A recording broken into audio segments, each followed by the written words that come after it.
जाने कैसी दहशत है, जाने कैसा ये डर है, सहमी सहमी तारीखें और चुप कैलेंडर है। खुद से मैंने जब पूछा क्यों उदास मंजर है, दिल ये चीख कर बोला आज 6 दिसंबर है। इमरान प्रतापगढ़ी की यह अशार बाबरी मस्जिद की शहादत की याद दिलाती है। 6 दिसंबर 1992 ये वही तारीख थी जब हिंदुस्तान की सरजमी पर एक ऐसा सानेहा पेश आया जिसने हिंदुस्तान की गंगा जमनी तहजीब को ख़त्म करने और सियासतदानों ने हिंदू को मुसलमान से लड़ाने में कोई कसर नहीं छोड़ी।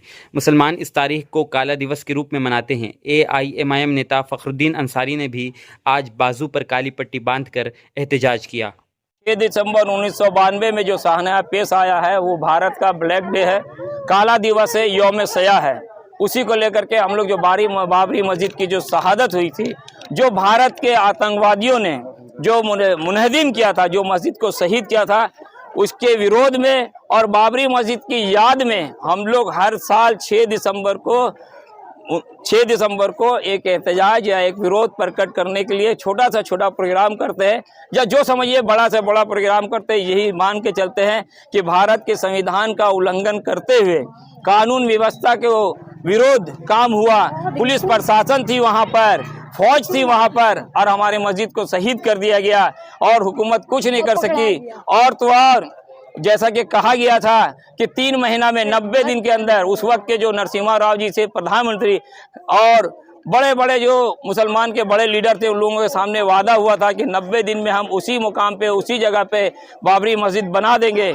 लेकिन आप लोगों को मालूम है कि ऐसा हुआ नहीं। और उसके बाद 28 साल के बाद केस चलने के बाद ये फैसला आता है कि हमने सबूतों के बुनियाद पे नहीं, जज ने जो फैसला दिया है कि हमने सबूतों के बुनियाद पे नहीं, आस्था के बुनियाद पे फैसला दिया है। जो इस तरह का फैसला हो रहा है, एक तो काला दिवस वो था जिस दिन वो बाबरी मस्जिद शहीद की गई थी, दूसरा काला दिवस वो हुआ जिस दिन सबूतों के बुनियाद पे नहीं, आस्था के बुनियाद पे फैसला दिया गया भारत के संविधान सुप्रीम कोर्ट से। हम लोग ये जो विरोध प्रकट करने का काम कर रहे हैं, सिर्फ इसलिए कर रहे हैं कि बाबरी मस्जिद वहाँ पे थी और हम चाहते हैं कि बाबरी मस्जिद उसी मुकाम पे बनाया जाए। और इंशाअल्लाह हम कोशिश करते हैं कि जब तक हम सजदा बाबरी अदा नहीं कर लेंगे, तब तक हम खुदा से दुआ करते हैं कि हमारी मौत ना आए। हम उम्मीद करते हैं कि अल्लाह ताला हमें वो दिन दिखाएगा कि बाबरी मस्जिद में हमें सजदा करने का मौका देगा। साथ ही साथ उलमा बिरादरी और ख़ासकर बड़े सियासतदान, जो मुसलमानों के बड़े सियासतदान हैं, उनसे मेरी गुजारिश है कि अब वक्त आ गया है कि सड़क पे निकल कर के अपनी बात रखिए, तब जा कर के सदन में आपकी बात सुनी जाएगी।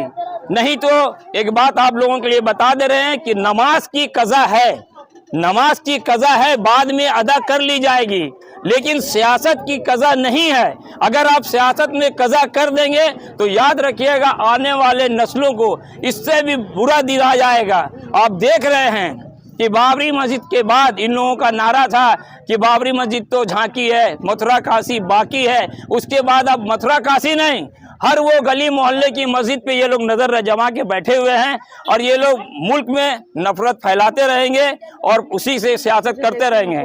हम लोगों को चाहिए कि अब हम लोग का पास जो संवैधानिक अधिकार है सड़क में निकल कर हम लोग प्रदर्शन करें। यहाँ का माननीय अदालत सुप्रीम कोर्ट का जज ने ही कहा कि हम सबूतों के बुनियाद पे फैसला नहीं दिए हैं, आस्था के बुनियाद पे फैसला दिए हैं।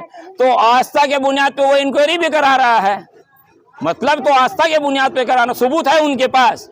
अभी जो लोग दावा कर रहे हैं उनके पास कोई सबूत है नहीं ना, सिर्फ दावा है। तो दावा तो आस्था के बुनियाद पे होता है ना, और यही वो लोग कर रहे हैं। और हिंदुस्तान में इन दिनों जो सियासत हो रही है, सीधा सीधी मुसलमानों को टारगेट करके सियासत हो रही है। और ये आज से नहीं हो रही है, जब गुजरात में चल रहा था सब कुछ, उस वक्त से लेके आज तक चल रहा है। और अभी जो कांग्रेस पार्टी के कई आदमी जो ढकोसला कर रहे हैं संभल जाने का, हमने देखा होगा, आप लोगों ने देखा, हमने भी देखा कि चैनल पे दिख रहे हैं राहुल जी जाते हुए।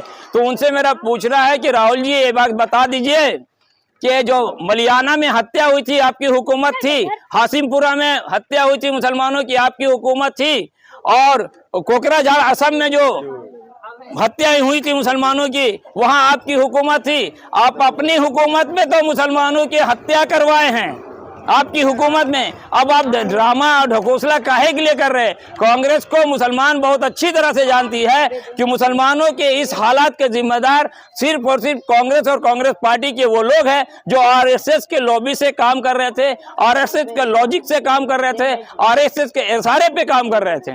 तो राहुल से और कांग्रेस से कोई खास उम्मीद ना रखी जाए, और मुस्लिम बिरादरी के जो लीडर हैं इनको चाहिए कि आगे आए, और जो उलमा बिरादरी हैं, खासकर लिफाफा वाले जो उलमा है, बैठ करके फतवाबाजी बंद कीजिए, सड़क पे आइए, आंदोलन कीजिए, तब अब मुसलमानों की बात रखी जाएगी, मुसलमानों की आबरू रखी जाएगी, और जो भी बातें हैं सुनी जाएगी।